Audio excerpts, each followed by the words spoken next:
തിരുവചന പ്രദീപത്തിലേക്ക് ഏവർക്കും സ്വാഗതം. ഇന്നത്തെ ചിന്തയ്ക്ക് ആധാരമായ തിരുവചനം രാജാക്കന്മാർ 2-ാം പുസ്തകം 5-ാം അധ്യായം 1-ാം വാക്യമാണ്. അരാം രാജാവിൻ്റെ സേനാപതിയായ നയമാൻ മുഖാന്തരം യഹോവ അരാമിന് ജയം നൽകിയതുകൊണ്ട് അവൻ്റെ യജമാനൻ അവനെ മഹാനും മാന്യനുമായി എണ്ണി. അവൻ പരാക്രമശാലിയെങ്കിലും കുഷ്ഠരോഗിയായിരുന്നു. കുഷ്ഠരോഗിയായിരുന്ന നയമാന് സൗഖ്യം ലഭിച്ച സംഭവമാണ് ഈ അധ്യായത്തിൽ വിവരിക്കുന്നത്. കുഷ്ഠരോഗം അറപ്പും വെറുപ്പും ഉളവാക്കുന്ന ഒരു രോഗമാണ്. കുഷ്ഠരോഗിയുമായി ആർക്കും സമ്പർക്കമില്ല. മറ്റുള്ളവരുമായി അകന്ന് ഒറ്റപ്പെട്ട് കഴിയേണ്ട ദുസ്ഥിതിയാണ് കുഷ്ഠരോഗിക്കുള്ളത്. അവർക്കുള്ള പ്രമാണം ലേവ്യ പുസ്തകം 13-ാം അധ്യായം 45-46 വാക്യങ്ങളിൽ രേഖപ്പെടുത്തിയിരിക്കുന്നു.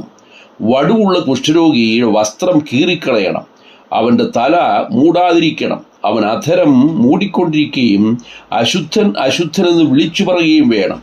അവന് രോഗമുള്ള നാളൊക്കെയും അവൻ അശുദ്ധനായിരിക്കണം. അവൻ അശുദ്ധൻ തന്നെ.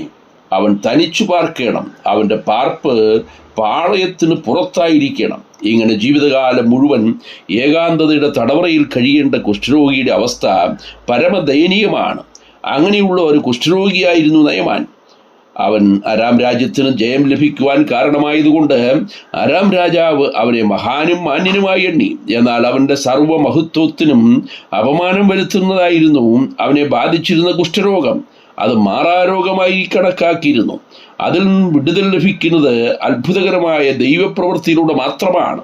നയമാന്റെ കുഷ്ഠം ഒരിക്കലും മാറാൻ സാധ്യമല്ല എന്ന് ചിന്തിച്ചിരിക്കുമ്പോഴാണ് നയമാന്റെ വീട്ടിൽ ശുശ്രൂഷ ചെയ്തിരുന്ന ഒരു ഇസ്രായേല്യ പെൺകുട്ടി ആ സന്തോഷ വർത്തമാനം അറിയിക്കുന്നത്. യജമാനൻ ശമരിയിലെ പ്രവാചകന്റെ അടുക്കൽ ഒന്ന് ചെന്നിരുന്നെങ്കിൽ അവന്റെ കുഷ്ഠരോഗം മാറ്റിക്കൊടുക്കുമായിരുന്നു. നയമാൻ അരാം രാജാവിൻ്റെ എഴുത്തുമായി ഇസ്രായേൽ രാജാവിൻ്റെ അടുക്കൽ ചെന്നെങ്കിലും മരിക്കുകയും ജീവിപ്പിക്കുകയും ചെയ്യുവാൻ ഞാൻ ദൈവമോ എന്ന് ചോദിച്ച് തൻ്റെ നിസ്സഹായാവസ്ഥ വെളിപ്പെടുത്തി. ഈ വാർത്ത അറിഞ്ഞ എലീശ അദ്ദേഹത്തെ തൻ്റെ അടുക്കൽ വരുത്തി യോർദാൻ നദിയിലെ വെള്ളത്തിൽ 7 പ്രാവശ്യം കുളിക്കുവാൻ ആവശ്യപ്പെടുന്നു. നയമാൻ വിചാരിച്ചത് എലീശ ഇറങ്ങിച്ചെന്ന് യഹോവ നാമത്തിൽ പ്രാർത്ഥിച്ച് തൻ്റെ കൈ ആട്ടി സൗഖ്യമാക്കുമെന്നാണ്. എന്നാൽ യോർദാനിൽ കുളിക്കുക എന്ന് പറഞ്ഞത് തനിക്ക് അനിഷ്ടമായി. അതിനേക്കാൾ നല്ല നദികൾ അരാം രാജ്യത്തുള്ളപ്പോൾ പിന്നെ എന്തിന് യോർദാനിൽ കുളിക്കണം? അദ്ദേഹം കുപിതനായി മടങ്ങിപ്പോവാൻ ശ്രമിക്കുമ്പോൾ അവൻ്റെ ഭൃത്യന്മാരുടെ നിർബന്ധപ്രകാരം അവൻ യോർദാനിൽ 7 പ്രാവശ്യം മുങ്ങി ശുദ്ധനായി തീർന്നു. അവൻ്റെ ദേഹം ഒരു ചെറിയ ബാലന്റെ ദേഹം പോലെയായി. അവിശ്വസനീയമായ മാറ്റം, അത്ഭുതകരമായ രൂപാന്തരം. നയമാൻ വളരെ സന്തുഷ്ടനായി. അവൻ ഇനി അന്യദൈവങ്ങളെ സേവിക്കുകയില്ല എന്ന് തീരുമാനമെടുത്തു. അന്നു മുതൽ അവൻ ഇസ്രായേലിന്റെ ദൈവമായ യഹോവയെ ആരാധിക്കാൻ തുടങ്ങി. പ്രിയരെയും, നാമും ഈ കുഷ്ഠരോഗിയായ നയമാന് തുല്യവരായിരുന്നു. പാപം നമ്മുടെ ശരീരത്തെ കാർന്നു തിന്നുകൊണ്ടിരുന്നു. ആർക്കും സൗഖ്യം നൽകുവാൻ കഴിയാതെ വണ്ണം നാം നിരാശരായിരുന്നു. എന്നാൽ എല്ലാ കുഷ്ഠരോഗികളെയും സൗഖ്യമാക്കുവാൻ കഴിയുന്ന കർത്താവ് നമ്മെ സൗഖ്യമാക്കി. ആരും അടുത്ത് ചെല്ലുവാൻ മടിച്ചു നിൽക്കുന്ന കുഷ്ഠരോഗിയെ തൊട്ട് സൗഖ്യമാക്കിയ കർത്താവ് നമ്മുടെ അടുത്തേക്ക് ഇറങ്ങി വന്നു, നമ്മെ തൊട്ടു, നമ്മെ ശുദ്ധരാക്കി, നമ്മെ സൗഖ്യമാക്കി.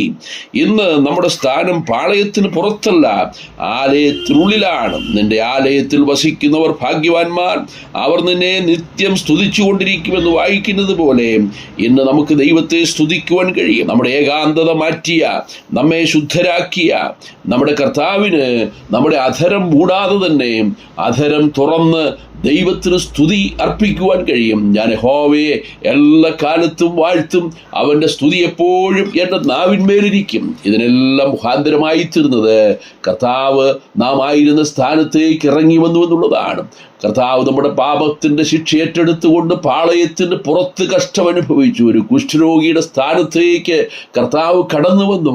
നമ്മുടെ സമീപത്തേക്ക് തന്നെ നമ്മുടെ പാപത്തിൻ്റെ ശിക്ഷയായ ആ നിത്യമായ ന്യായവിധി കർത്താവ് തൻ്റെ ശരീരത്തിൽ ഏറ്റെടുത്ത് നമ്മെ ശുദ്ധരാക്കിയിരിക്കുന്നു, നമ്മെ സൗഖ്യമാക്കിയിരിക്കുന്നു, നമ്മുടെ പാപത്തിന് പരിഹാരം വരുത്തിയിരിക്കുന്നു. അതുകൊണ്ടെല്ലാം നന്ദിയോടും കൂടെ നമ്മുടെ കർത്താവിന് മഹത്വം കരേറ്റാം.